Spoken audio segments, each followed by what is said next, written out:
Malakas ang buhos ng ulan sa Maynila. Walang awang humahampas sa salamin ng itim na SUV ni Mark Valdez habang binabagtas niya ang kahabaan ng Skyway. Ang pagod na pag-swipe ng wiper ay halos hindi makasabay sa tila walang katapusang pagbuhos mula sa madilim na kalangitan.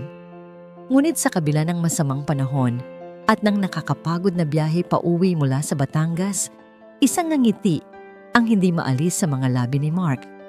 Sa passenger seat nakapatong ang isang maliit na paper bag mula sa isang kilalang alhasan.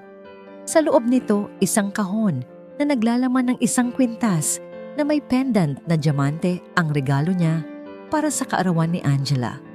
2 araw pa bulong niya sa sarili.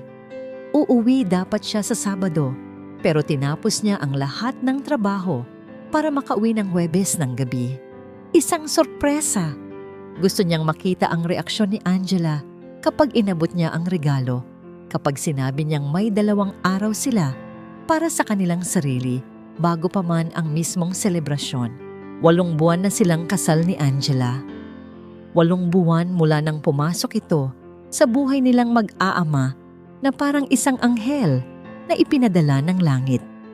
Matapos ang 3 taon ng pagiging biyudo mula nang pumanaw si Melissa sa panganganak, si Angela ang nagbalik ng kulay sa kanilang tahanan. Siya na isang school counselor sa pinapasukang eskwelahan ng Kambal, ang tila perpektong sagot sa kanyang mga panalangin. Isang babaeng hindi lang siya ang minahal, kundi buong pusong tinanggap at inalagaan sina Kai at Leo.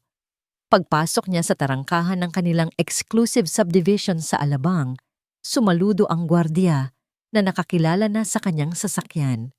Ang mga kalsada ay tahimik at basa ang ilaw mula sa mga poste ay kumikinang sa mga natipong tubig ulan. Ito ang kapayapaan na pinaghirapan niya, isang ligtas na lugar para sa kanyang pamilya. Dahan-dahan niyang ipinarada ang sasakyan, sa driveway pinatay ang makina at hinayaang ang tunog na lamang ng ulan ang marinig. Bago pa man siya makababa, nahagip ng kanyang mga mata ang isang bagay sa may porch. 2 maliit na anyo. Nakaupo sa pinakamataas na baitang ng hagdanan, magkayakap nanginginig. Nanigas si Mark sa kanyang kinauupuan. Ang nangiti sa kanyang labi ay biglang naglaho na palitan ng pagkunot ng noo. Sa unang tingin, inakala niyang naglalaro lang ang mga ito. Ngunit habang tinititigan niya, nakita niya ang katotohanan. Ang kanyang 5 taong gulang na kambal, sina Kai at Leo, ay nasa labas. Basang-basa sa ulan, suot lamang ang kanilang manipis na pajama, ang mga maliliit nilang katawan ay nanginginig sa ginaw. Nakayakap sila sa isa't isa, na parang 2 tutang inabandona ang mga mukhay nakasubsob sa balikat ng kapatid. Isang kidlat ng gulat at galit ang biglang kumuryente sa buong katawan ni Mark. Sa isang iglap bumukas ang pinto ng driver's seat. Hindi na niya inalintana ang malakas na ulan na bumasa agad sa kanyang damit. Kay Leo! Sa pagkarinig ng kanyang boses, sabay na nag-angat ng ulo ang 2 bata. Ang kanilang mga mata, puno ng luha at takot, ay nanlaki nang makita siya. Daddy, sabay nilang sigaw. Tumakbo sila walang sapin sa paa sa basang damuhan. Nadulas pa si Leo, ngunit muling tumayo, hindi ininda ang sakit. Patuloy na tumakbo palapit sa kanya. Sinalubong sila ni Mark lumuhod sa basang semento ng garahe at niyakap sila ng mahigpit. Naramdaman niya ang panlalamig ng kanilang mga katawan, ang panginginig na hindi mapigilan. Ang puso niya ay parang pinipiga. Anak, anong ginagawa niyo dito sa labas? Bakit kayo basa? Tanong niya, ang boses ay naghahalong pag-aalala at galit na pilit niyang pinipigilan. Sasabi po ni Tita Angela. Bulong ni Kai, nanginginig ang mga labi. Hintayin daw po namin dito hanggang umalis si Tito. Kumirot ang puso ni Mark. Sinong Tito, anak? Si Leo na laging mas tahimik ang sumagot habang nakaturo ang maliit na daliri sa bintana ng kanilang master's bedroom sa 2 palapag. Yung bisita po ni tita. Sinundan ni Mark ang turo ng anak. At doon sa likod ng bahagyang nakabukas na kurtina, kitang-kita niya. 2 anino. Isang babae at isang lalaki.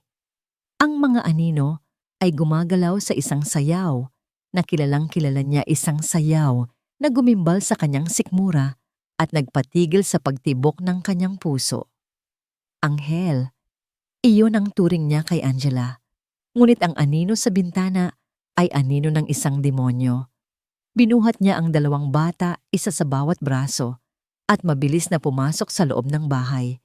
Ang init sa loob ay sinalubong sila, ngunit hindi nito napawi ang lamig na bumabalot sa puso ni Mark. Dinala niya ang mga ito diretso sa banyo, binuksan ang mainit na tubig sa bathtub, at maingat silang hinubaran ng mga basang damit.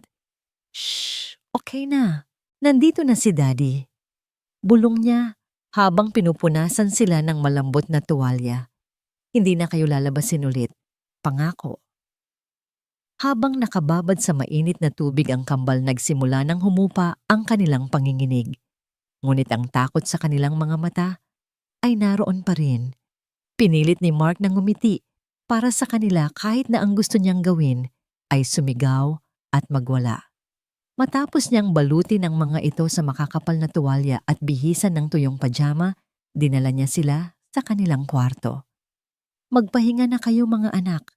Babantayan ko kayo, sabi niya hinalikan ng noo ng bawat isa. Nang masiguro niyang mahimbing na ang tulog ng mga ito, dahan-dahan siyang lumabas ng silid. Isinara niya ang pinto ng walang tunog. Tumayo siya sa pasilyo nakatingin sa saradong pinto ng master's bedroom sa dulo ng hallway. Ang mga tunog na nagmumula sa loob, mahihinang halakhak bulungan, ay parang mga punyal na sumasaksak sa kanyang pandinig. Ang regalo sa loob ng kotse. Ang mga plano para sa sorpresa. Ang 8 buwan ng pagtitiwala. Lahat ay naglaho na parang bula. Kinuwayom niya ang kanyang mga kamao. Ang mga kuko ay bumaon sa kanyang palad.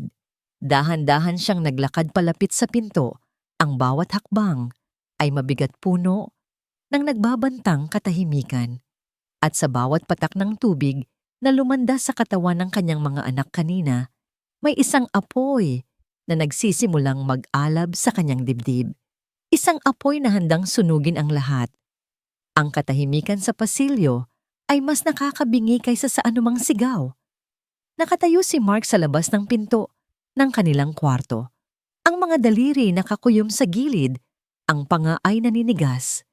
Bawat halakhak na narinig niya mula sa loob ay parang matalim na bubog na tumutusok sa kanyang dibdib. Ang init na dapat sana'y hatid ng tahanan ay napalitan ng nagyayelong galit na gumagapang sa kanyang mga ugat. Hindi siya kumatok.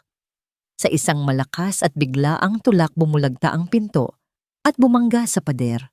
Ang tunog ay umaling-aungaw sa buong bahay, isang marahas na anunsyo na winasak na ang kapayapaan sa loob ng tahanang iyon. Natigil ang tawanan sa loob. Si Angela, na nakasuot lamang ng isang manipis na satin robe, ay napatalon sa gulat mula sa kama. Ang lalaking kasama niya na walang damit pang itaas ay nanlaki ang mga mata na parang isang hayop na nahuli sa bitag. Ang gusot-gusot na kumot mga damit na nakakalat sa sahig at ang bote ng alak sa bedside table ay nagpinta ng isang larawan ng karumal-dumal na pagtataksil. Mark, gulat na sabi ni Angela. Anong ginagawa mo rito? Ang aga mo yata.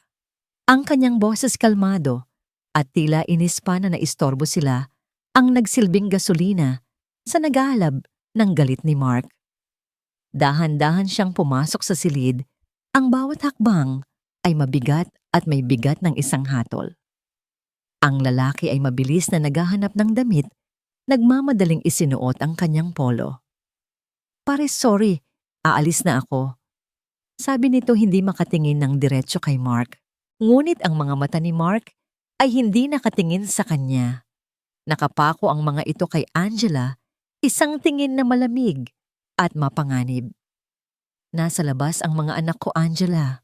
Sabi ni Mark, ang boses niya ay mababa at kontrolado. Ngunit may panginginig ng galit, nanginginig sa ulan. 5 taong gulang na mga bata, itinapon mo sa labas na parang mga aso. Nagkibit-balikat si Angela, isang kilos na puno ng pagkainis. OA ka naman, naglalaro lang sila sa porch. Hindi naman sila mamamatay sa konting ambon. Itinuon niya ang pansin sa salamin at nagsimulang magsuklay na para bang isa lamang itong maliit na aberya. Ang kawalan niya ng pagsisisi ay parang isang sampal sa mukha ni Mark. Ang lalaki ay nakahanap ng pagkakataon at mabilis na lumabas ng silid, nag-iwan ng nakabibinging katahimikan sa pagitan ng mag-asawa. Hindi ito konting ambon, Angela, isang bagyo, at iniwan mo sila doon para lang makasama mo yan. Ano ang ine-expect mo? Humarap ito sa kanya, ang mga matay nagliliyab sa depensa. Magpakabirhen ako dito habang ikaw ay laging wala trabaho ng trabaho. Pag-uwi mo, pagod ka na. 5 minuto sa mga bata, tapos tulog na. Tao rin ako, Mark. May mga pangangailangan din ako. Hindi makapaniwala si Mark sa kanyang naririnig. Ang mga salitang lumalabas sa bibig nito ay hindi na salita ng isang anghel, kundi ng isang makasariling estranghero. Habang nagsasalita si Angela, nilibot ni Mark ang tingin sa kwarto. At doon niya napansin, sa ibabaw ng kanyang side table, kung saan dati nakalagay ang isang maliit na altar, ang silver frame na litrato ni Melissa, isang rosaryo, at isang kandila ay wala na. Malinis, walang bakas ng kanyang yumaong asawa. Natigil siya sa paghinga. Nasaan ang litrato ni Melissa? Tanong niya, ang boses ay halos pabulong. Bumuntong hininga si Angela na para bang napakabigat ng tanong ni Mark. Inilagay ko sa bodega. Mark, 5 taon na siyang patay. Kailangan mo nang mag-move on. Asawa mo na ako ngayon. Hindi ako pwedeng makipagkompetensya sa isang patay habang buhay. Ang mga salitang iyon malamig, walang pakundangan at puno ng kalupitan, ang tuluyang sumira sa natitirang kontrol ni Mark. Kompetensya.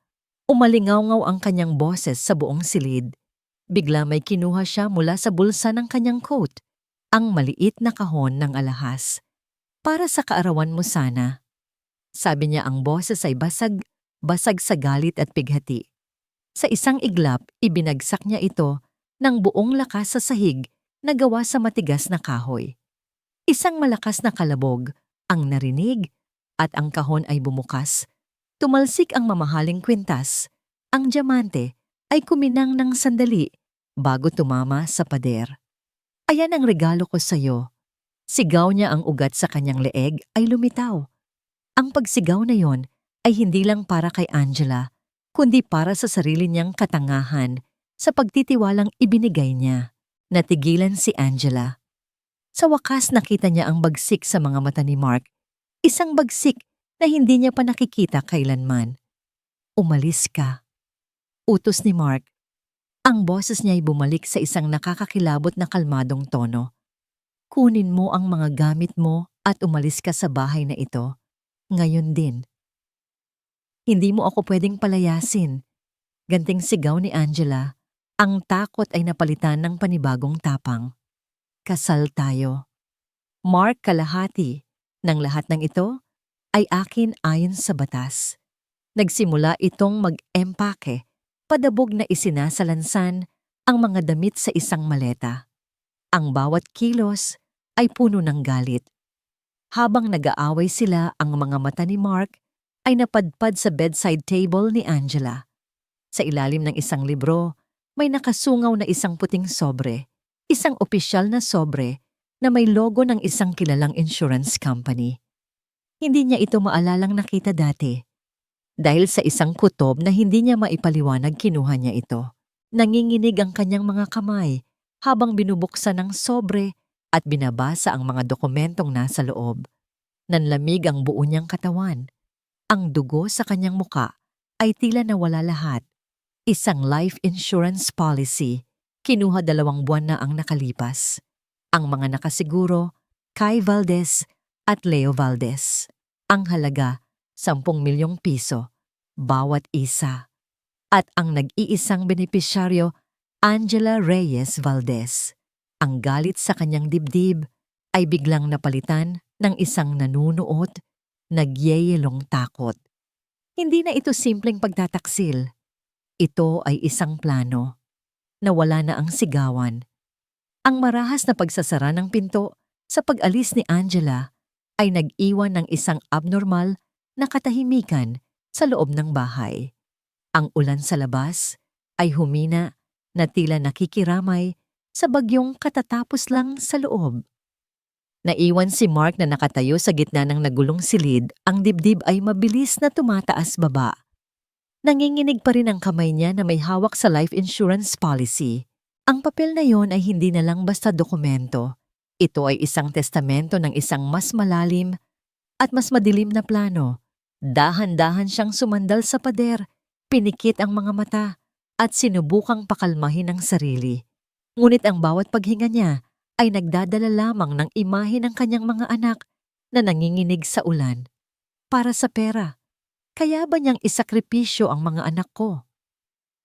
Ang tanong ay umalingaw-ngaw sa kanyang isipan, isang lason na kumakalat at pumapatay sa bawat alaala ng pagmamahal na inakala niyang totoo. Mabilis siyang kumilos. Ang unang instinct niya ang mga bata. Dahan-dahan niyang binuksan ang pinto ng kwarto ng kambal. Sa dilim na aninag niya ang dalawang maliliit na anyo sa ilalim ng kanilang kumot, magkayakap kahit sa pagtulog. Payapa, ligtas, sa ngayon. Lumapit siya at umupo sa gilid ng kama ni Kai. Hinaplos niya ang buhok nito, ang puso niya'y nadudurog sa pagmamahal at sa pakiramdam ng matinding pagkakasala. Paano ko ito nagawa sa inyo? Paano ko pinapasok ang isang halimaw sa ating tahanan? Biglang gumalaw si Kai. Dumilat ito ang mga matay puno ng antok at isang bakas ng takot mula sa isang masamang panaginip. Daddy? Bulong nito. I had a bad dream. Madilim daw po. Iniwan niyo kami sa dilim. Niyakap ni Mark ang anak. Shh! Hindi mangyayari yon. Hinding-hindi ko kayo iiiwan. Nandito lang si Daddy. Sa yakap na yon tila nagkaroon ng lakas ng loob si Kai na magsalita. Daddy, natatakot po ako kay Tita Angela. Nanigas si Mark. Bakit anak, may ginawa ba siya sa inyo? Tumingin si Kai sa kapatid niyang si Leo na nagising na rin pala at tahimik na nakikinig. Tumango si Leo na para bang nagbibigay ng permiso. Huminga ng malalim si Kai bago nagsalita. Ang bawat salita ay mabigat at puno ng takot na matagal na niyang kinimkim. Sabi po ni Tita Angela, nagsimula si Kai, ang boses ay nanginginig. Pag di kami behave, ipapadala niya kami kung nasaan si Mommy Melissa. Isang yelo ang tila biglang ipinasok sa mga ugat ni Mark. Hindi siya makahinga. Ang simpleng salita ng isang bata ay nagbunyag ng isang kalupitan na hindi niya kayang isipin. Iyon ay hindi isang simpleng pananakot. Iyon ay isang banta ng kamatayan na binalot sa isang paraan na maiintindihan ng isang bata na namatayan ng ina.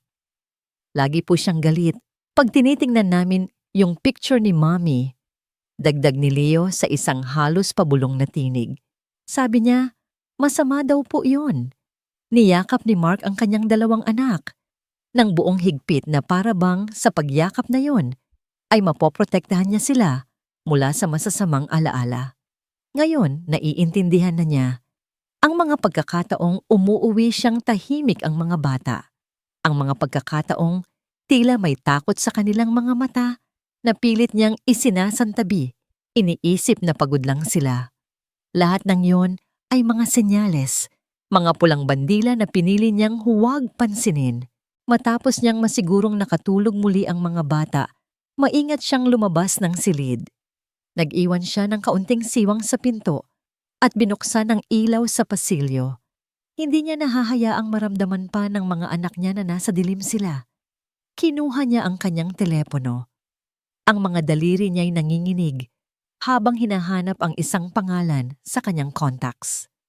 Catherine Santos, ang matalik na kaibigan ni Melissa, ang ninang ng kambal, at higit sa lahat isang mataas na opisyal sa National Bureau of Investigation NBI. Nagring ito ng 3 beses bago may sumagot. Mark, gabi na napatawag ka? Ang boses ni Catherine ay inaantok pa, ngunit malinaw. Kath, kailangan ko ng tulong mo. Sabi ni Mark, ang boses ay basag. Biglang nagbago ang tono ni Catherine, naging alerto. Anong nangyari? Ang mga bata, okay lang ba sila? Sinubukan ni Mark na ikwento ang lahat. Ang pag-uwi niya, ang mga bata sa ulan, ang lalaki sa kwarto, ang komprontasyon. Ngunit nang dumating siya sa bahagi ng insurance policy, ang boses niya ay tuluyan ng pumiyok. Kath, kumuha siya ng 20 million life insurance para sa kambal. Siya ang beneficiary. Isang sandali nang nakabibinging katahimikan ang sumunod sa kabilang linya. Nang magsalita muli si Catherine, ang pagkaantok sa kanyang boses ay ganap nang nawala. Napalitan ito ng isang malamig at matalas na tono ng isang investigador. Mark, makinig kang mabuti sa akin. Sabi niya, ang bawat salita ay may diin. Huwag kang aalis sa bahay. Huwag kang hahawak ng kahit ano na hindi mo pa nahahawakan. Ang modus na yan, pamilyar sa akin. Papunta na ako dyan. Pagkababa ng telepono, naiwan si Mark na tulala. Pamilyar sa akin. Ang mga salitang iyon ay nagpapatunay na ang takot na gumagapang sa kanyang dibdib ay hindi isang paranoia. Ito ay isang katotohanan na may pangalan at may pattern. Habang naghihintay, hindi siya mapakali. Ang kanyang isip ay naghahanap ng mga sagot ng kahit anong piraso ng ebidensya na magpapatunay na hindi siya nababaliw. Naalala niya ang laptop sa kanyang home office, ang laptop na madalas gamitin ni Angela. Pumasok siya sa madilim na opisina, ang tanging liwanag ay mula sa buwan na sumisilip sa bintana. Binuksan niya ang laptop. Ang screen ay umilaw at nakita niyang hindi ito naka-log out. Ginalaw niya ang mouse, bumukas ang huling ginamit na browser, at sa itaas ang search bar, binuksan niya ang search history at ang mga salitang nakasulat doon ay nagpatigil sa pag-ikot ng kanyang mundo. Common fatal accidents for children Philippines, sleeping pill overdose dosage for 5-year-old how to claim life insurance policy. BPI film, mga lason na hindi na-trace sa autopsy. Bawat linya ay isang suntok sa kanyang sikmura. Ang hangin ay tila naubos sa kanyang baga. Napatayo siya na paatras hanggang sa ang likod niya ay tumama sa pader. Ang bile ay umakyat sa kanyang lalamunan. Mabilis siyang tumakbo papunta sa banyo sa ibaba at sumuka sa lababo. Habang nakayuko nanginginig at hinahabol ang hininga, tiningnan niya ang sariling refleksyon sa salamin. Ang lalaking nakatingin pabalik ay isang estranghero, isang taong puno ng takot at pagkamuhi. Hindi na ito tungkol sa isang asawang nagtaksil. Ito ay tungkol sa isang ama na walang kamalay-malay na nag-alaga ng isang demonyo sa tabi ng kanyang mga anak. At ngayon, kailangan niyang harapin ito bago mahuli ang lahat. Ang malamig na porselana ng lababo, ang tanging sumasalo sa nanginginig na mga kamay ni Mark. Nakatingin siya sa kawalan, ang mga imahe ng search history sa laptop ay paulit-ulit na umiikot sa kanyang isipan na parang isang sirang pelikula. Ang bawat salita, aksidente, overdose lason ay isang dagok na humahampas sa pundasyon ng mundong binuo niya para sa kanyang mga anak. Ang tahanan na dati simbolo ng seguridad ay biglang naging isang bitag. Ang bawat sulok ay tila may anino. Ang bawat pamilyar na tunog ay nagdudulot ng kaba. Nang biglang tumunog ang doorbell, napatalon si Mark sa gulat, ang puso niya'y kumalabog ng malakas. Sandali siyang natigilan, ng isip ay nagtatalo kung sino ang nasa labas sa ganoong oras ng gabi. Ang isang bahagi ng kanyang utak na nilason na ng takot ay nagsususpetsang bumalik si Angela. Ngunit ang malakas at tiyak na pagtunog muli ng doorbell ay nagbigay sa kanya ng lakas. Hindi iyon ang paraan ng pagbalik ni Angela. Iyon ay tunog ng isang taong may awtoridad. Dahan-dahan siyang naglakad papunta sa pinto. Sumilip siya sa peephole at nakahinga ng maluwag. Sa labas nakatayo si Catherine Santos. Kahit basa ng ambon ng kanyang itim na trench coat, hindi nabawasan ang kanyang matatag na presensya. Ang kanyang mukha ay seryoso, ang mga matay alerto. Sa pagtama ng kidlat sa kalangitan, sandaling nagliwanag ang kanyang mukha, isang imahe ng determinasyon. Mabilis na binuksan ni Mark ang pinto. Kath, hindi na niya kailangang magsalita pa. Isang tingin lang sa itsura ni Mark, ang pamumutla, ang gulo ng buhok, ang takot sa kanyang mga mata ay sapat na para kay Catherine. Ang mga bata. Iyon ang una niyang tanong. Ang boses ay nagpapakita ng tunay na pag-aalala ng isang ninang. Tulog na sila. Ligtas sila. Sagot ni Mark. Pumasok si Catherine sa loob at kasabay ng kanyang pagpasok ay tila pumasok din ang isang aura ng kaayusan sa gitna ng kaguluhan. Isinara niya ang pinto at humarap kay Mark. Okay, Mark, ikwento mo sa akin ang lahat mula sa simula. Huwag kang mag-iiwan ng kahit anong detalye. Dinala niya si Catherine sa kanyang opisina. Itinuro niya ang laptop, ang insurance policy na nakapatong sa mesa at ikinuwento ang lahat, pati na ang banta ni Angela sa mga bata tungkol kay Melissa. Habang nagsasalita si Mark, si Catherine ay tahimik na nakikinig. Professional ang kanyang kilos. Nagsuot siya ng latex gloves mula sa isang kit na kinuha niya sa kanyang bag. Maingat niyang pinulot ang insurance policy at inilagay sa isang evidence bag. Tiningnan niya ang laptop, binasa ang search history at tumango-tango na para bang kinukumpirma ang isang bagay na matagal na niyang hinala. Red flags all over bulong ni Catherine, mas para sa sarili niya kaysa kay Mark. Ang modus operandi ay classic. Modus operandi, tanong ni Mark, ang takot ay bumabalik. Anong ibig mong sabihin? Tumingin sa kanya si Catherine, ang mga matay puno ng isang halo ng awa at profesional na determinasyon. Mark, ang mga ganitong klase ng tao, mga predator, mayroon silang sinusunod na pattern. Ang pagpasok sa buhay ng mga vulnerable, ang mabilis na pagpapakasal, ang paghihiwalay sa biktima mula sa pamilya, at ang financial gain sa dulo. Masyadong malinis ang pagkakagawa niya. Masyadong kalkulado. Napasabunot si Mark sa kanyang buhok. Pinapasok ko siya dito, Kath. Ako ang naglagay sa mga anak ko sa panganib na ito. Kasalanan ko to. Mabilis na lumapit si Catherine at hinawakan ang kanyang balikat. Hindi. Makinig ka sa akin, Mark. Huwag mong sisisihin ang sarili mo.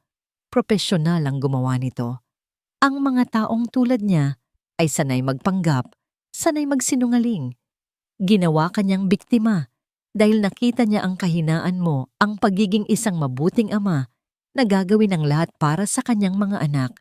Ginamit niya ang pagmamahal mo laban sa'yo. Ang mga salita ni Catherine ay nagbigay ng kaunting ginhawa, ngunit hindi nito nabura ang bigat ng pagkakasala sa kanyang dibdib. Anong gagawin natin? Ako na ang bahala, matatag na sabi ni Catherine. Kinuha niya ang kanyang telepono at nag-dial. Kailangan ko ng isang team dito, forensics, para sa laptop at sa kwarto. At kailangan ko ng full-scale background check sa isang Angela Reyes. Lahat. Kailan pinanganak, saan nag-aral, mga dating trabaho, financial records. Kahit anong butas, gaano man kaliit hanapin nyo. Matapos ang tawag, humarap siyang muli kay Mark. Iuuwi ko muna itong insurance policy at kukuha ako ng kopya ng hard drive ng laptop. May mga tao akong darating dito para tingnan ang lugar. Huwag kang mag-alala, magiging maingat sila para hindi magising ang mga bata. Bago siya umalis, tumigil siya sa may pinto. Mark, magtiwala ka sa akin. Gagamitin ko ang lahat ng resources ng NBI para dito. Hindi lang ito trabaho para sa akin. Pamilya ko kayo. Nang makaalis si Catherine, naiwan muli si Mark sa katahimikan. Ngunit ngayon, may bahid na ito ng pag-asa. May kumikilos na. May laban na. Ang mga sumunod na oras ay dumaan na parang isang panaginip. Dumating ang mga investigador ng NBI, tahimik at episyente. Kumuha sila ng fingerprints, kinuna ng litrato ang kwarto, at kinopya ang laman ng laptop. Si Mark ay nanatili sa sala, umiinom ng kape, paulit-ulit na sinisilip ang kanyang mga anak. Nang sumikat ang araw, umalis na ang team. Ang bahay ay muling natahimik. Napagod sa magdamag na tensyon, nakatulog si Mark sa sopa. Nagising siya sa tunog ng kanyang telepono. Mabilis niya itong sinagot. Si Catherine. Mark Ombanday, sabi nito sa kabilang linya. Ang boses niya ay iba. Walang emosyon, ngunit may bigat ng isang masamang balita. Kailangan mong umupo para dito. Napaupo ng tuwid si Mark, ang puso'y biglang bumilis. Ano yon, Kath? May nahanap na kayo. Isang sandaling paghinga ang narinig niya mula sa kabilang linya bago nagsalita si Catherine. Mark, pinatakbo namin ang pangalan niya sa lahat ng government at private database. Civil Registry, SSS, BIR, School Records, Passport. Lahat. At walang Angela Reyes na tugma sa profile niya. Sabi ni Catherine, ang bawat salita ay parang isang suntok. Walang record ng kapanganakan. Walang record na nag-aral siya sa mga universidad na sinabi niya. Ang diploma niya sa psychology na nakadisplay sa bahay mo, peke. Natigilan si Mark. Ang sahig ay tila biglang nawala sa ilalim ng kanyang mga paa. Paano nangyari yun? Paano siya natanggap sa eskwelahan ng mga bata? Ginamit niya ang pekeng mga papeles para makapasok. Patuloy ni Catherine, ang boses ay matigas na. Isang master forger ang gumawa ng mga dokumento niya. Mark, ang babaeng pinakasalan mo, hindi siya umiiral. Ang telepono ay tila naging isang blok ng yelo sa kamay ni Mark. Tumingin siya sa pasilyo patungo sa kwarto kung saan natutulog ang kanyang mga anak. Ang katotohanan ay mas masahol pa sa kanyang inakala. Hindi lang siya nagpakasal sa isang estranghero na may masamang balak. Nagpakasal siya sa isang multo. Isang multo na may mukha ng anghel at mga plano ng isang demonyo. At ang mga target nito ay ang dalawang pinakamahalagang tao sa kanyang buhay. Ang mga sumunod na araw ay isang pagsubok sa katinuan ni Mark. Ang bawat anino sa kanyang bahay ay tila may sariling buhay. Ang bawat kaluskos sa labas ay nagpapatindig ng kanyang mga balahibo. Ang dating santuwaryo ay naging isang kulungan na puno ng multo ng pagtataksil. Sa umaga, pinipilit niyang maging normal. Pinagluluto niya ang kambal na kikipaglaro at tinutulungan sila sa kanilang munting mga proyekto.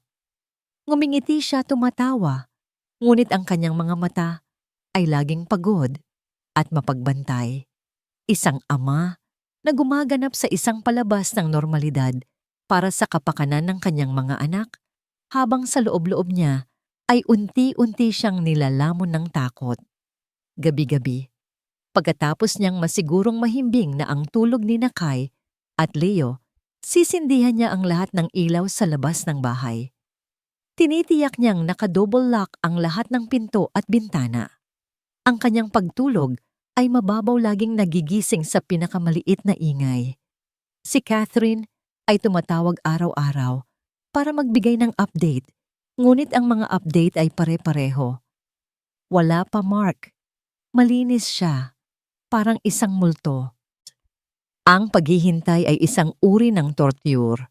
Sa ika-4 na araw, nagbago ang lahat. Umaga pa lang, tumawag si Catherine. Ang boses niya ay iba. Meron itong bigat at kasiguraduhan na wala sa mga nakaraang tawag. Mark, pumunta ka sa opisina ko sa NBI headquarters. Ngayon na. Huwag mong isama ang mga bata. Iwan mo sila sa isang katiwala na matagal mo nang pinagkakatiwalaan. May nahanap na kayo. Tanong ni Mark, ang puso niya ay nagsimulang kumabog na parang tambol. Higit pa roon, sagot ni Catherine. Dalian mo na. Matapos ihatid ang kambal sa bahay ng isang matandang yaya, na nag-alaga sa kanila mula pa noong sanggol. Mabilis na nagmaneho si Mark papuntang Taft Avenue. Ang NBI building, isang imposing na istruktura ng semento, ay tila isang katedral ng mga lihim at katotohanan. Sinalubong siya ni Catherine sa lobby at dinala sa isang malamig at tahimik na conference room. Walang bintana ang silid at ang tanging ilaw ay nagmumula sa isang fluorescent lamp sa itaas. May isang malaking mesa sa gitna at isang laptop na nakabukas. "Umupo ka, Mark," sabi ni Catherine. Ang kanyang boses ay formal. Hindi na siya ang ninang ng mga anak niya ngayon. Siya si Agent Santos. Naupo si Mark. Ang lamig ng silid ay tila gumagapang sa kanyang balat. Iniharap ni Catherine ang laptop sa kanya. Dahil walang record si Angela Reyes, sinubukan namin ang ibang paraan. Facial recognition. Ipinasok namin ang mga litrato niya mula sa social media mo sa aming database. Itinuro niya ang screen. May 2 litrato. Sa kaliwa isang larawan ni Angela na nakangiti kuha noong kasal nila. Sa kanan isang mugshot ng isang babae mula 5 taon na ang nakalipas. Mas bata, mas payat, pero walang duda. Ang mga mata, ang hugis ng mukha siya iyon. Sa ilalim ng mugshot may pangalan Isabella Cruz. Nahuli siya sa isang minor fraud case sa Cebu. Paliwanag ni Catherine. Estafa. Niloko niya ang isang maliit na negosyante. Nakapagpiyansa at hindi na muling nagpakita. Mula noon, nawala na siya sa radar. Hanggang sa nag-cruise ang landas ninyo. Ginamit ni Catherine ang pangalang Isabella Cruz bilang panimulang sinulid. At nang hilahin niya ito, isang buhol-buhol at madugong tela ng kasinungalingan ang nabuklat. Mula sa pangalang yan, natuntun namin ang kanyang mga bank account, mga transaksyon, mga pinuntahan, at doon namin nakita ang pattern. Ipinakita ni Catherine ang isang file sa screen, isang larawan ng isang matandang lalaki na nakangiti. Si Mr. Alberto Jimenez, biyudo, 68 years old, may-ari ng isang shipping company sa Cebu. Namatay 3 taon na ang nakalipas dahil sa accidental fall sa kanyang hagdanan. Ang kanyang private nurse at caregiver sa huling 6 na buwan ng kanyang buhay, isang babaeng nagngangalang Chloe. Nag-click si Catherine, isang litrato ni Mr. Jimenez kasama ang kanyang nurse. Si Chloe ay si Angela. Ang lahat ng ari-arian ni Mr. Jimenez na nagkakahalaga ng halos 80 million ay napunta kay Chloe base sa isang huling testamento na pinirmahan niya 1 linggo bago siya namatay. Nanlamig ang dugo ni Mark. Nag-click muli si Catherine. Isa pang lalaki na sa 50s, may-ari ng isang malawak na plantasyon sa Davao. Mr. Ricardo Suarez, biyudo, 55, namatay 2 taon na ang nakalipas. Sanhi ng pagkamatay, heart attack. Kahit wala siyang history ng sakit sa puso. Ang kanyang bagong asawa na pinakasalan niya 3 buwan bago siya mamatay, isang babaeng nagngangalang Sofia. Isang wedding picture. Si Mr. Suarez at ang nakangiting si Sofia, si Angela. Ang buong plantasyon at lahat ng liquid assets niya ay napunta kay Sofia. Isa pa, isang film na negosyante sa Baguio, namatay sa gas leak. Ang kanyang fiancé, isang Marie. Si Angela ulit. Parang binuhusan ng yelo si Mark. Hindi siya makagalaw, hindi makapagsalita. Nakatitig lang siya sa screen, sa paulit-ulit na mukha ng babaeng pinatulog niya sa kanyang tabi, ang babaeng hinahalikan ng kanyang mga anak. Hindi siya simpleng manloloko, Mark. Sabi ni Catherine, ang boses niya ay puno ng galit at pagkaawa. Isa siyang itim na byuda. Isang serial predator na ang target ay mga byudong mayaman at walang pamilyang magtatanggol sa kanila. At ikaw ang pinakabago niyang biktima. Hindi pa doon natapos. May isa pa kaming nahanap. Sabi ni Catherine, ang tono niya ay mas nagiging seryoso. Ang lahat ng ito ay hindi niya kayang gawin mag-isa. Ang pekeng dokumento, ang pag-asikaso sa mga legal loopholes. Kailangan niya ng tulong. Ipinakita niya ang huling dokumento, isang marriage certificate mula sa Las Vegas, Nevada.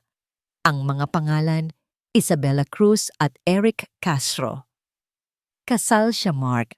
Kasal siya sa isang Eric Castro, isang notorious na miyembro ng isang sindikato na dalubhasa sa forgery at contract killing. Ang kasal ninyo, walang bisa. Gumuho ang mundo ni Mark. Lahat. Ang pagmamahalang kasal, ang pamilyang inakala niyang binuo nila lahat, ay isang malaking kasinungalingan, isang entablado. At siya at ang kanyang mga anak, ang mga pangunahing tauhan sa isang madugong dula na hindi nila alam na kasali sila. Ang ibig sabihin nito, patuloy ni Catherine hinawakan ang kamay ni Mark na nakapatong sa mesa. Hindi ka na niya kailangang hiwalayan para makuha ang pera mo. Ang kailangan lang niyang gawin ay, hindi na niya kailangang tapusin ang pangungusap. Naintindihan na ni Mark. Ang mga anak ko? Bulong niya ang boses ay halos hindi marinig. Ang life insurance, iyon ang susunod. Tumango si Catherine, ang mga matay puno ng pag-aalala. Sila ang grand prize niya, Mark. At ngayong alam niyang nabisto mo na siya, hindi na siya mag-iingat. Magiging desperado na siya. Anong gagawin ko? Tumingin si Catherine sa kanyang mga mata. Ang kanyang tingin ay matatag at hindi natitinag. Kailangan mong ilayo ang mga bata, Mark. Kailangan mong mawala. Ngayon din. Dahil ang babaeng iyon ay hindi titigil hanggat hindi niya nakukuha ang gusto niya. At ang gusto niya ngayon ay ang buhay ng mga anak mo. Ang paglabas sa malamig na conference room ng NBI ay parang pagpasok sa ibang dimensyon. Ang maingay na trapiko sa Taft Avenue, ang sikat ng araw na tumatama sa mga gusali, ang mga taong naglalakad sa kalsada, lahat ay tila bahagi ng isang normal na mundo na hindi na kinabibilangan ni Mark. Ang kanyang realidad ngayon ay ang mga mugshot, mga death certificate, at ang mukha ng isang babaeng may ngiti ng ahas. Nagmamaneho siya pauwi, ngunit ang kanyang mga kamay sa manibela ay nanginginig at basa ng malamig na pawis. Ang bawat sasakyang dumidikit sa kanya, ang bawat mukha na nakikita niya sa salamin ay tila nagiging si Angela. Ang paranoia ay isang lason na mabilis kumalat sa kanyang sistema. Kailangan mong mawala. Ngayon din, ang mga salita ni Catherine ay umuulit-ulit sa kanyang isip na parang isang sirang plaka, isang babala na nagpapabilis sa bawat pintig ng kanyang puso. Pagdating sa bahay, sinalubong siya ni Kai at Leo tumatakbo mula sa hardin, ang kanilang mga mukhay puno ng ngiti. Daddy, look, we made a castle, sigaw ni Kai. Iwinawagayway ang isang maliit na bandila na gawa sa stick at dahon. Lumuhod si Mark at niyakap sila. Nang mahigpit, isinubsob ang kanyang mukha sa kanilang maliliit na balikat. Inamoy niya ang kanilang buhok, isang halo ng araw damo, at inosenteng pagkabata. Sila ang kanyang mundo. At may isang halimaw na gustong wasakin ito. Mga anak, makinig kayo kay Daddy. Sabi niya, pilit na pinatatag ang kanyang boses.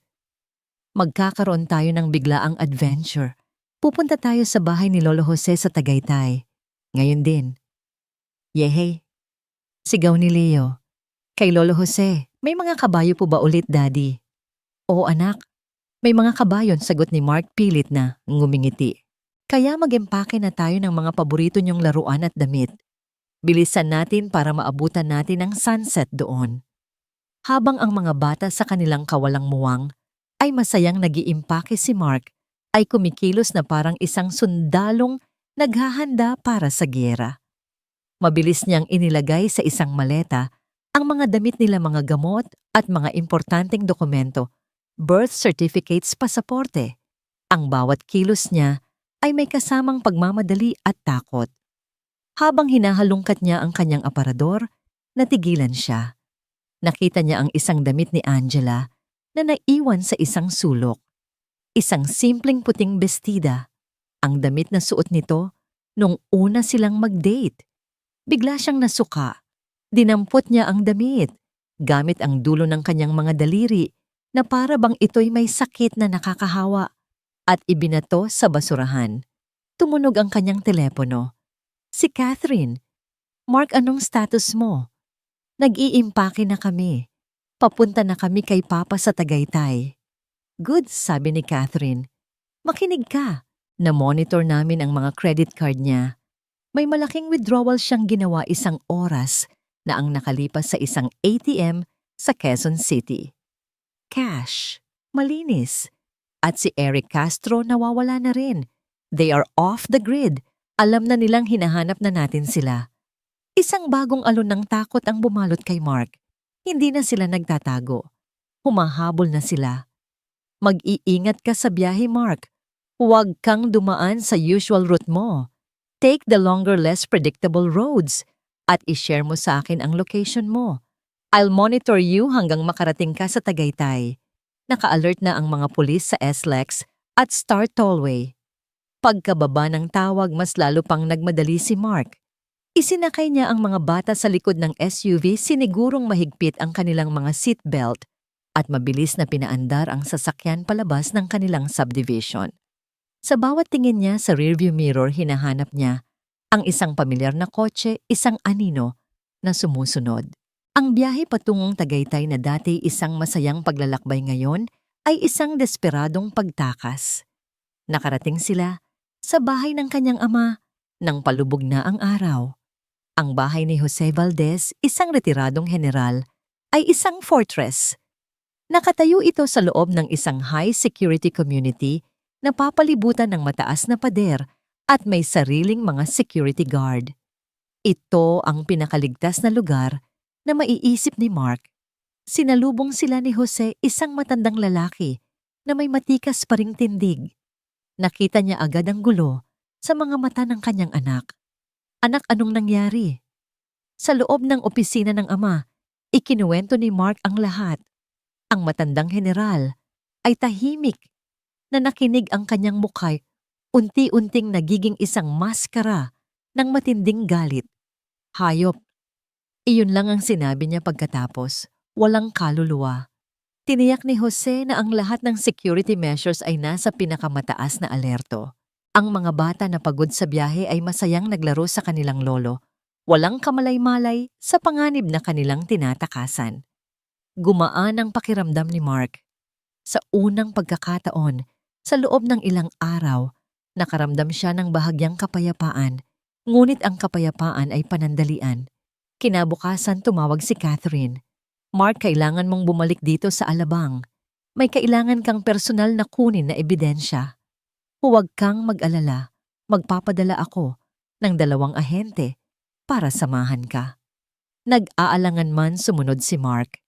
Iniwan niya ang kambal sa pangangalaga ng kanilang lolo na nangakong babantayan sila ng kanyang buhay. Ang pagbabalik sa bahay ay nakakakilabot.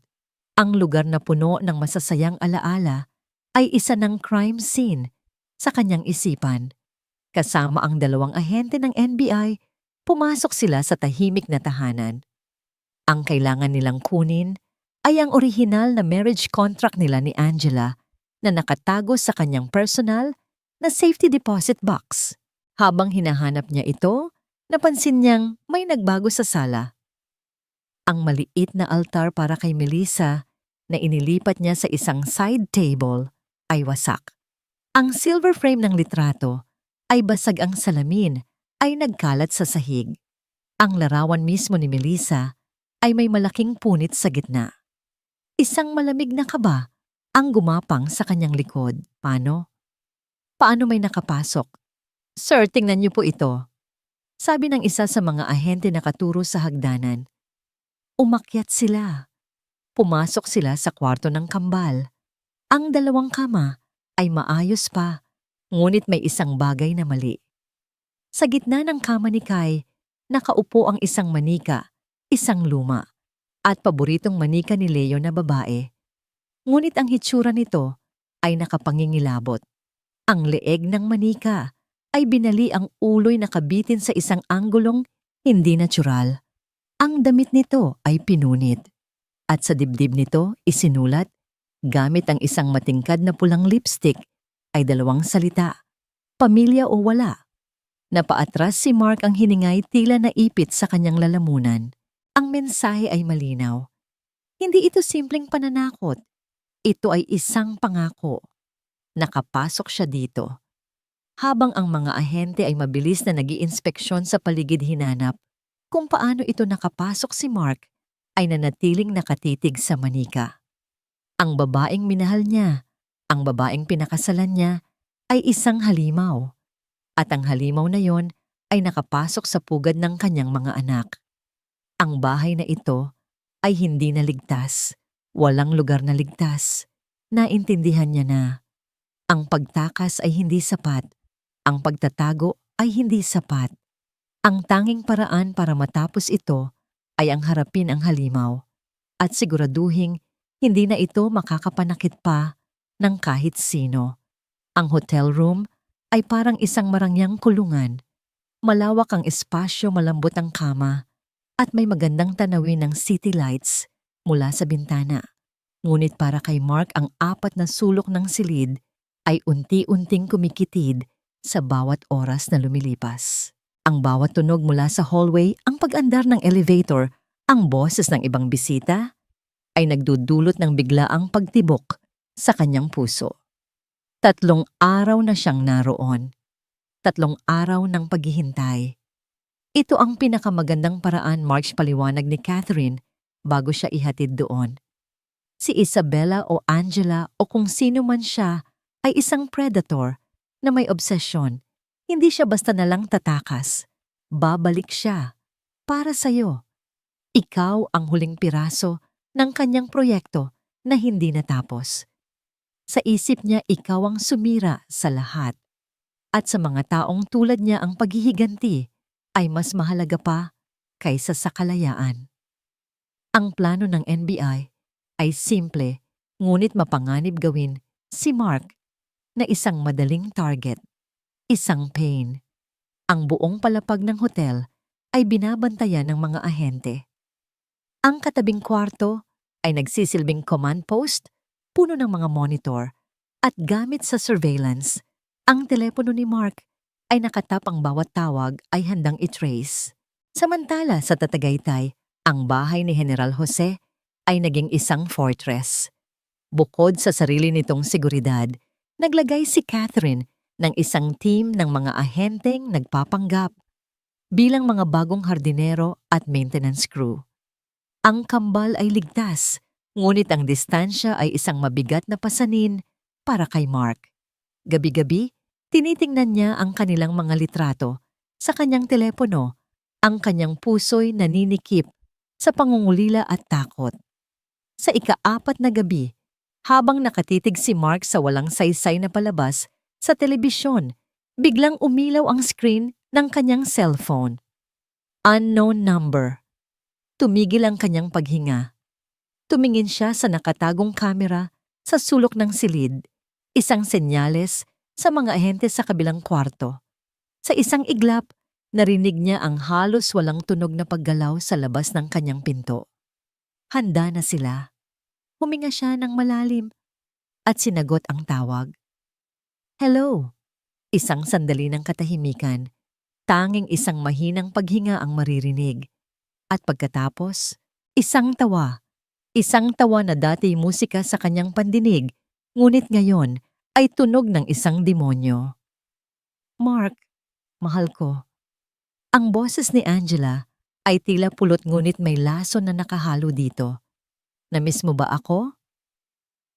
Angela, sabi ni Mark pilit na pinapanatili ang kalmadong tono gaya ng itinuro sa kanya. Nasaan ka? Nandito lang. Nagmamasid. Sagot nito. Nagmamasid kung paano mo sinira ang lahat.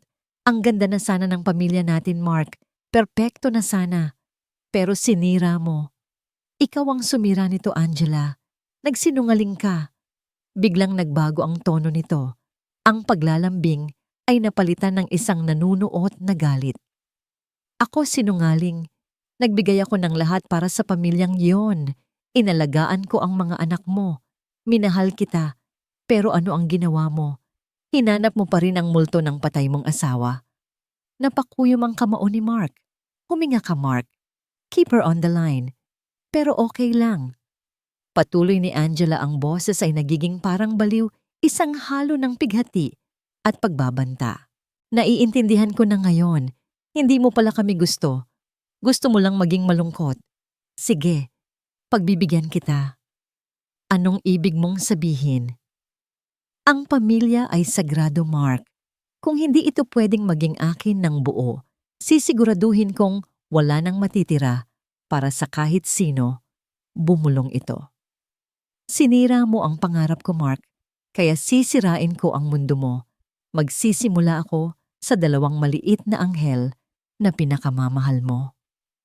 Isang malamig na takot ang gumapang sa gulugod ni Mark, mas matindi kaysa sa kahit anong naramdaman niya. Ito na yon, ang direktang banta. Huwag mong gagalawin ang mga anak ko. Hindi na niya napigilan ang sigaw. Isang huling nakakakilabot na halakhak ang narinig niya. Paalam, Mark. At biglang naputol ang linya. Sa kabilang kwarto, mabilis na kumilos ang mga ahente. Burner phone. Nag-bounce ang signal sa 3 cell sites. Hindi natin mapinpoint. Napasuntok si Mark sa pader. Nabigo ang bitag. Nakawala ang pain. At ngayon, ang halimaw ay malaya at nagugutom. Tagaytay, 3:17 a.m. Ang malamig na hangin ng madaling araw ay tahimik. Ang tanging maririnig ay ang huni ng mga kuliglig at ang malayong tahol ng aso. Sa loob ng bahay, mahimbing na natutulog ang lahat. Si General Jose Valdez, isang taong hinubog ng disiplina ng militar, ay nagising. Hindi dahil sa isang tunog, kundi dahil sa isang pakiramdam.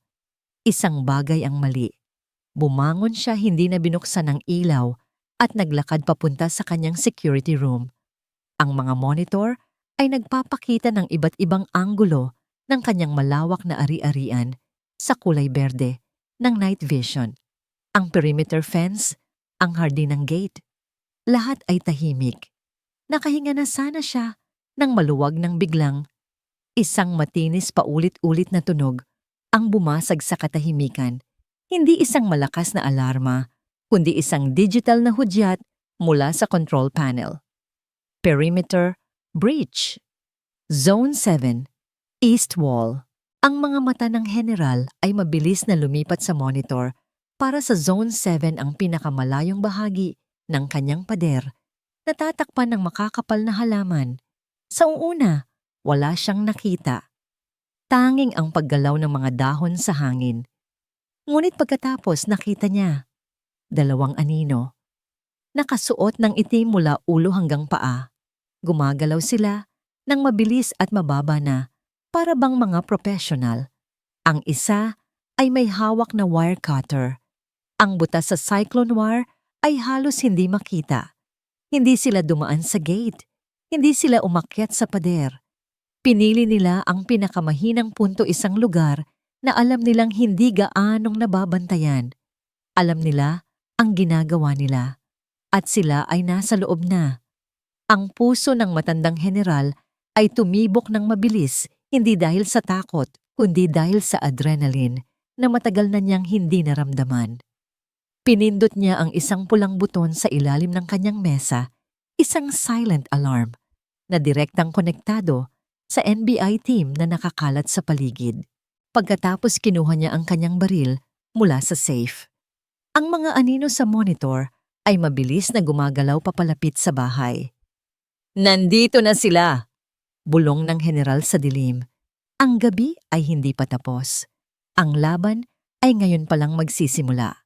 Ang silent alarm na pinindot ni General Jose ay parang isang kidlat na walang tunog. Sa labas ng property, sa mga van na nakaparada sa dilim, sa mga kalapit na bahay kung saan sila nagpapanggap na mga residente, ang NBI team ni Catherine ay biglang nagising. Walang sigawan, walang kalituhan. Tanging ang mabilis at tahimik na pagsuot ng bulletproof vests, ang pagkasa ng mga baril at ang mga bulungan sa kanilang mga radyo. Target has breached the perimeter. All units converge. Move in, quiet and dark. Sa hotel room sa Maynila, Tumunog ang telepono ni Mark. Isang tawag mula sa isang numerong hindi nakarehistro. Isang secure line. Sinagot niya ito agad. Nandyan na sila. Sabi ni Catherine, ang boses ay kalmado ngunit may diin. Papunta na kami sa'yo. Stay put. We're bringing you to Tagaytay. Now. Ang mundo ni Mark ay tila bumagal. Ang takot na kanina'y gumagapang sa kanya ay biglang napalitan ng isang mapanganib na focus. Hindi na siya ang pain. Ang kanyang mga anak, ang kanyang ama, sila na ngayon ang nasa panganib. Faster. Iyon lang ang sinabi niya bago ibaba ang tawag. Sa loob ng bahay sa Tagaytay, matapos pindutin ang alarma, si General Jose ay kumilos ng may disiplinang militar. Una ang pamilya. Dahan-dahan niyang binuksan ang pinto ng kwarto kung saan natutulog ang kambal. Mahimbing ang mga ito, walang kamalay-malay, sa panganib na papalapit. Dinalaw niya ang mga ito at sa isang iglap, hindi na siya isang general. Isa siyang lolo na handang pumatay para sa kanyang mga apo. Nang walang ingay, ginising niya ang kanyang pinagkakatiwalaang kasambahay, si Manang LV. LV, gisingin mo ang kambal. Dalian mo. Dalhin mo sila sa panic room. Huwag kayong gagawa ng ingay. Ang panic room ay isang lihim na silid sa likod ng library na may pader na semento at pintong bakal. Matagal na itong ginawa ng general, isang pag-iingat mula sa kanyang dating propesyon. Habang ang mga bata ay ligtas na dinadala palayo, bumaba si General Jose sa sala. Pinatay niya ang lahat ng ilaw sa loob ng bahay, kaya't ang tanging liwanag ay nagmumula sa buwan na sumisilip sa mga bintana. Ang bahay ay naging isang kaharian ng mga anino. Kinuha niya ang kanyang posisyon sa likod ng isang makapal na sopa. Ang kanyang baril ay nakatutok sa main door. Naghintay siya. Sa labas ang dalawang anino ay maingat na gumapang palapit. Si Angela o Isabella ay tila isang ibang nilalang sa dilim. Ang kanyang mga kilos ay parang sa isang mangangaso. Sa tabi niya si Eric Castro, isang malaking lalaki na may malamig na tingin, ay may hawak na baril na may silencer. Hindi nila sinubukang buksan ang pinto.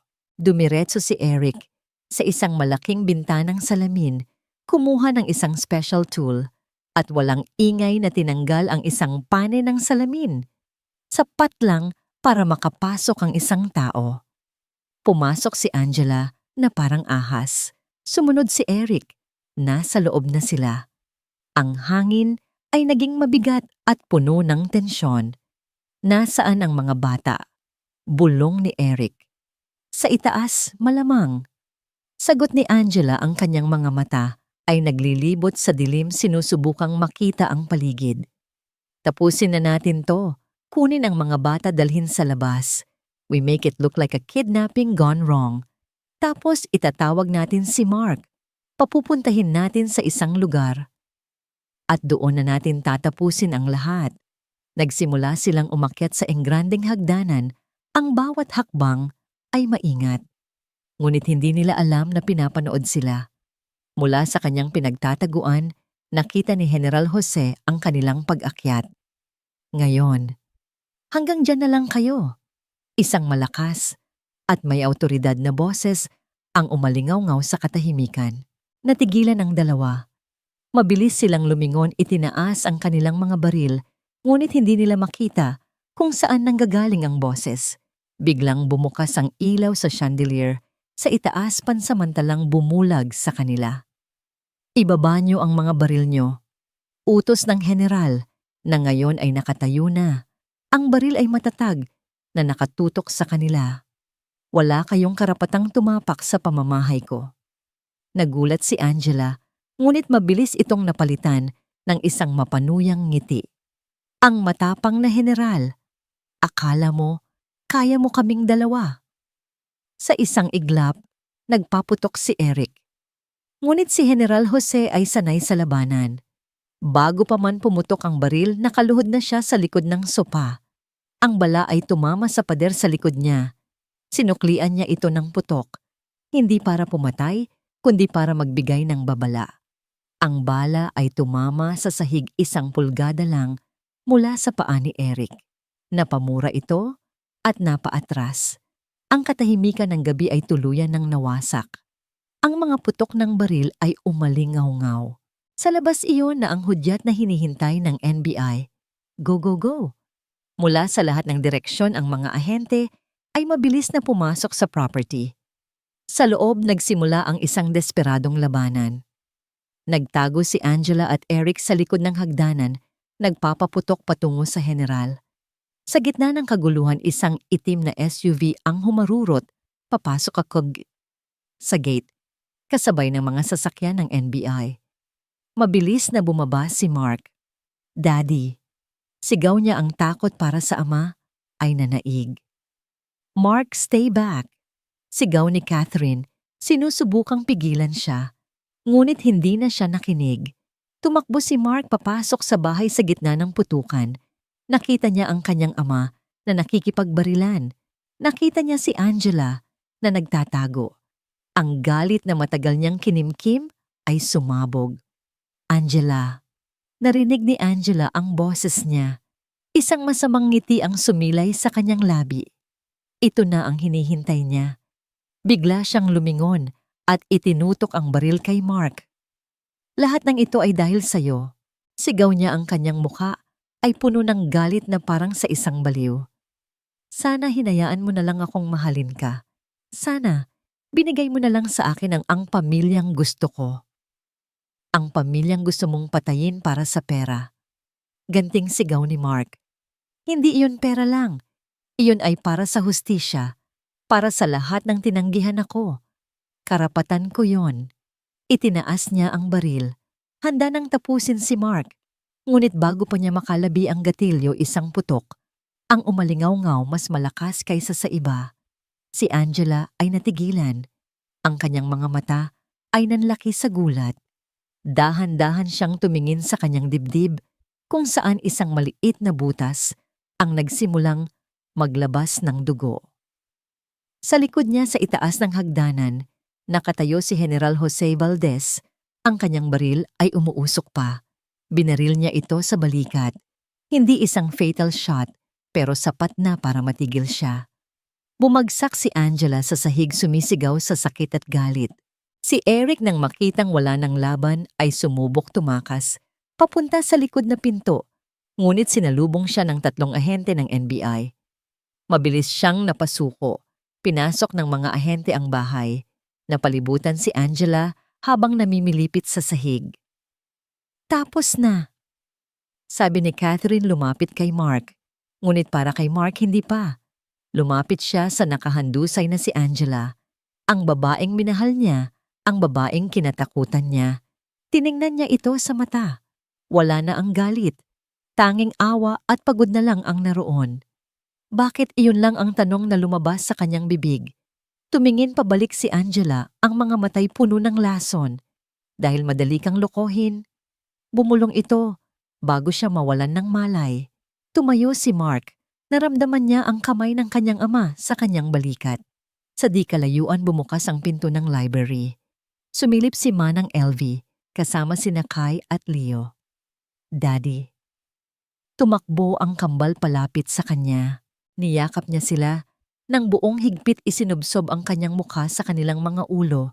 At sa unang pagkakataon, sa loob ng maraming araw, huminga siya ng maluwag. Ligtas na sila. Tapos na ang gabi. At sa wakas tapos na ang bangungot. Ang pagsikat ng araw sa Tagaytay ay hindi kailanman naging ganito kahalaga. Ang ginintuang liwanag na dahan-dahang gumapang sa kalangitan ay tila naghuhugas sa dilim at karahasan ng nagdaang gabi. Para kay Mark, ang bawat sinag ay isang pangako ng bagong simula.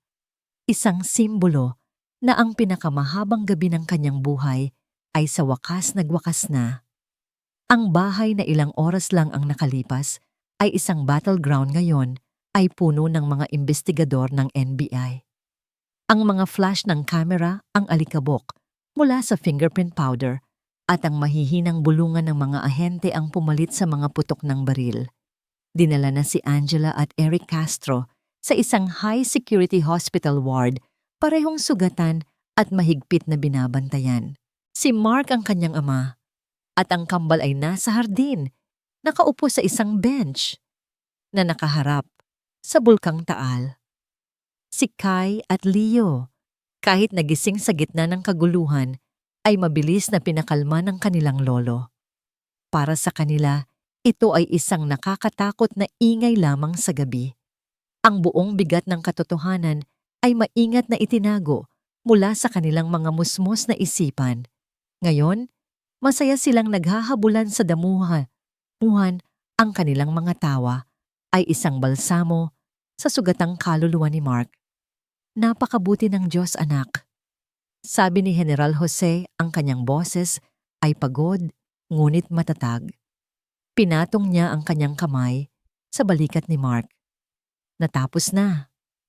Tumango si Mark, ngunit ang pakiramdam ng kaluwagan ay may kahalong bigat. Ang mga sugat ay hindi lamang pisikal. Hindi ko alam kung paano magsisimula ulit pa. Magsisimula ka sa kanila. Sagot ng general, itinuro ang naglalarong kambal. Sila ang dahilan, sila ang simula at ang wakas. Dumating si Catherine, ang kanyang muka ay seryoso, ngunit ang mga matay may bahid ng ginhawa. Umupo siya sa tabi ni Mark. Stable na si Isabela sa ospital. Si Eric Castro nagsisimula ng magsalita.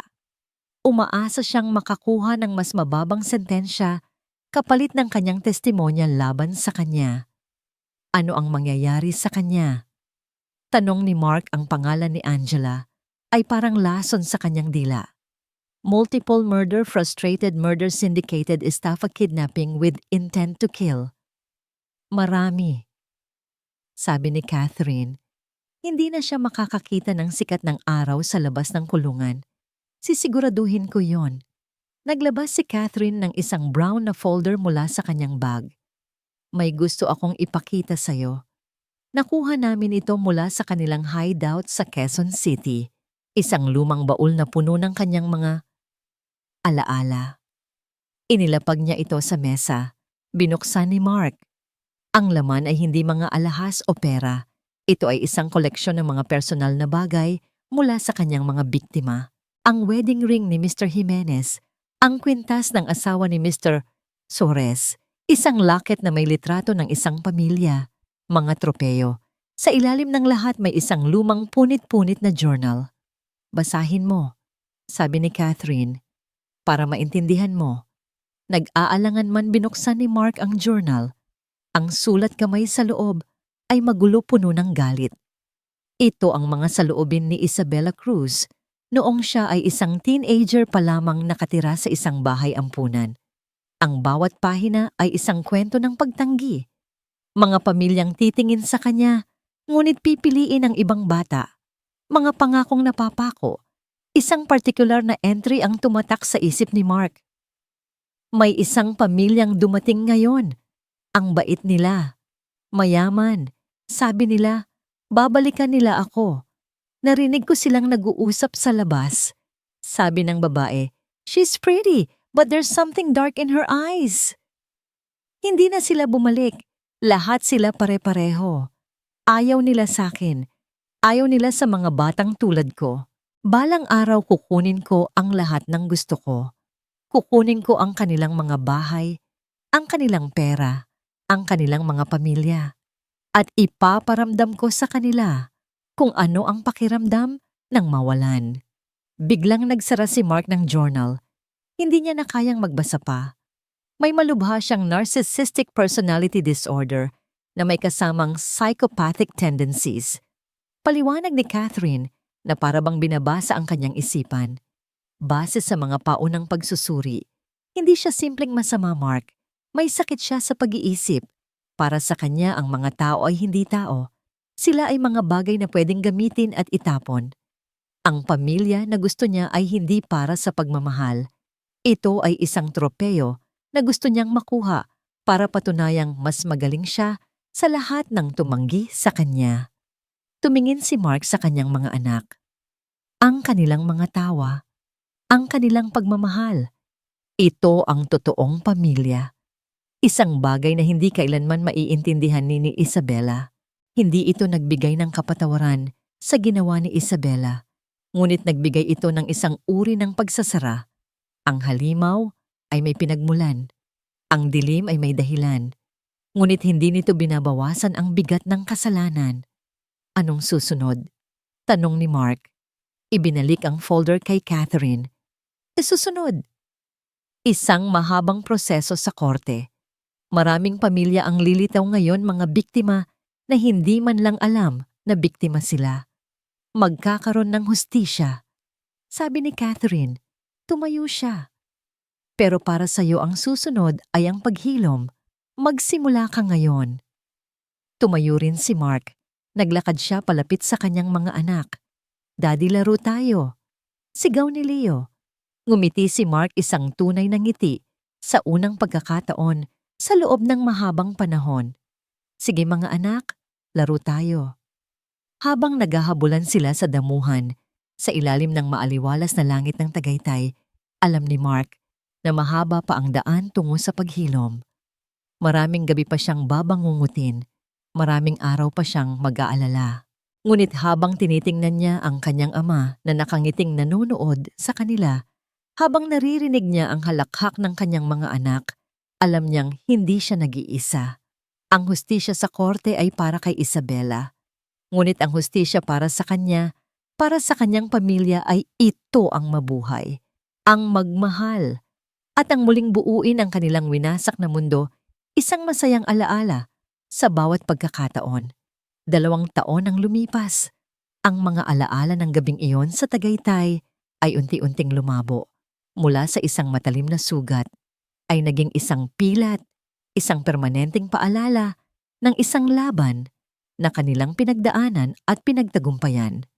Ang bahay sa Alabang, na dati naging simbolo ng takot, ay muling naging isang tahanan. Sa tulong ng kanyang ama at ni Catherine, binago ni Mark ang ilang bahagi nito. Ipinapintura niya ang mga pader ng mas masayang kulay. Pinalitan niya ang mga muebles. At sa sala, sa pinakaprominenteng lugar, muling itinayo ang isang maliit na altar para kay Melissa.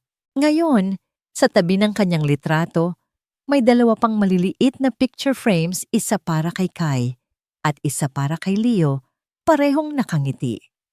Isang dambana, hindi lang para sa nakaraan kundi para sa kasalukuyan. Ang hapon ay payapa.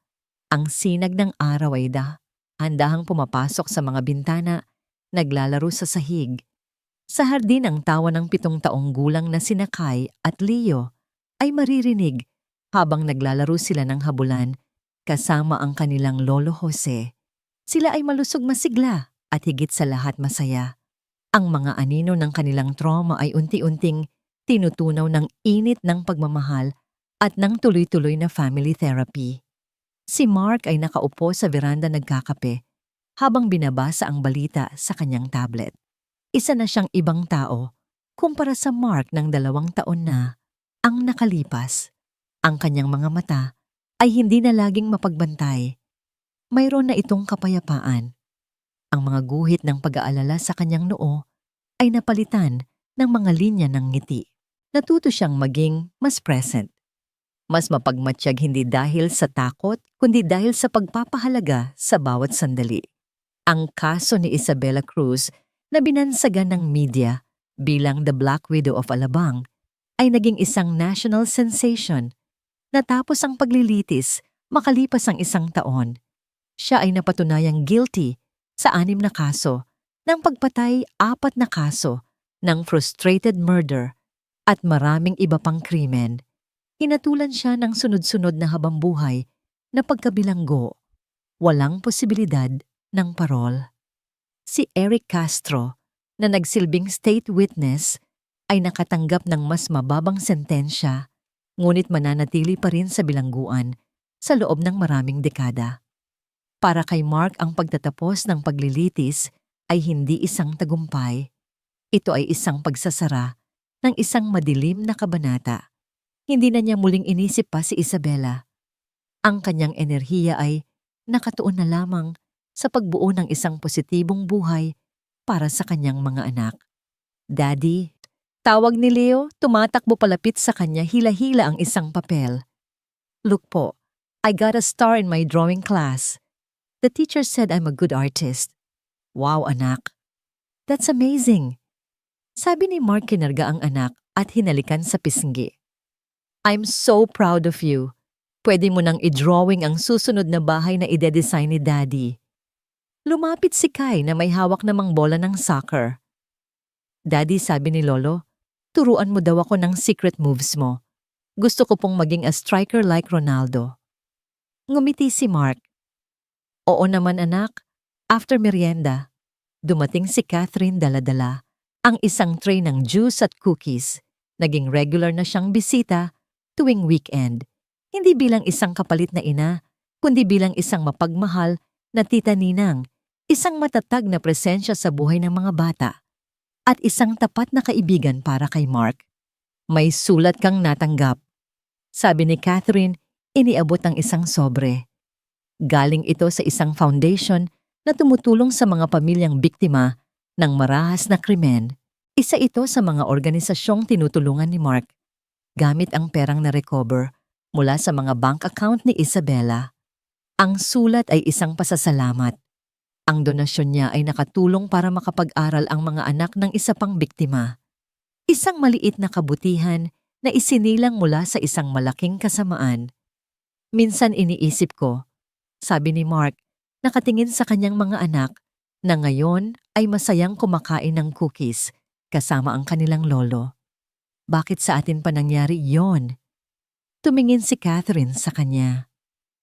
Hindi ko alam ang sagot dyan, Mark. Walang sino man ang nakakaalam.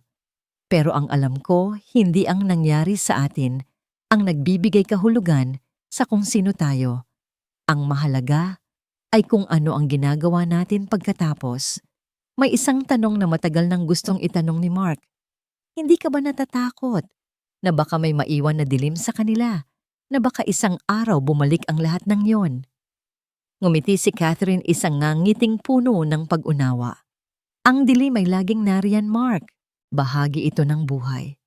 Ang trabaho natin bilang magulang ay hindi ang alisin ang dilim. Ang trabaho natin ay ang bigyan sila ng sapat na liwanag para hindi sila matakot dito.